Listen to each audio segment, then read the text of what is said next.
March 13, 2016, a gruesome murder occurred in a location called as Udumalaipet, which actually brought to light the absolute horror of something called as honor killing in the state of Tamil Nadu. Several honor killings have occurred before that and have occurred even after that, but this one had a very important aspect because this case, this honor killing was caught on camera and it actually shook the conscience of entire Tamil Nadu.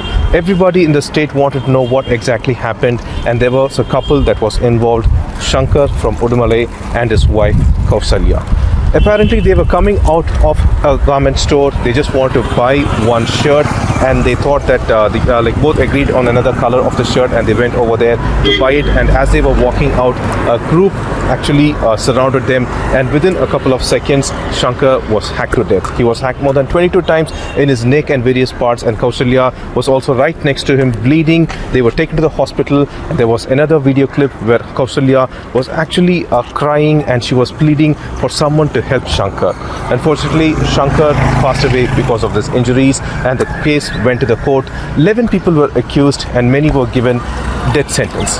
Yet on like yesterday, what has occurred is that when the case came to hearing in Madras High Court, the court actually, after finishing a whole set of hearing, gave a verdict where it mentioned that the accused number one in the case, that is Chinnasamy, Kowsalya's father, he was acquitted of all charges, and the death sentence was set aside. Not just for him, another set of people who were also involved in the case, the court actually reduced their death sentence to life imprisonment, that is for 25 years. And the very big issue here is that the whole state was once again confused as to what exactly happened, and that is where the Madras High Court's order copy very clearly mentioned that the prosecution was not able to actually prove criminal conspiracy. In fact, there was a set of chain of events that the Madras High Court has gone ahead and also given an explanation, such as in one event, the prosecution has kept forward a kind of an evidence stating that it was Chinnasamy who actually retrieved 80,000 rupees, and of which he gave 50,000 rupees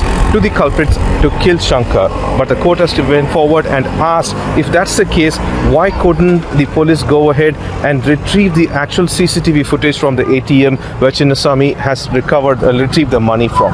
The another important aspect question that was put forward by the court was that the prosecution has said that the culprits were made to stay in a lodge by Chinnasamy, and if that's the case, why just provide bring forward only witnesses? Why couldn't they bring a copy of the ledger saying Chinnasamy was the man who had made them stay over there? These questions were put forward by the court, and in the end, court said that adequate information or evidence to prove criminal conspiracy was not made against Chinnasamy, and that's the reason the court acquitted him.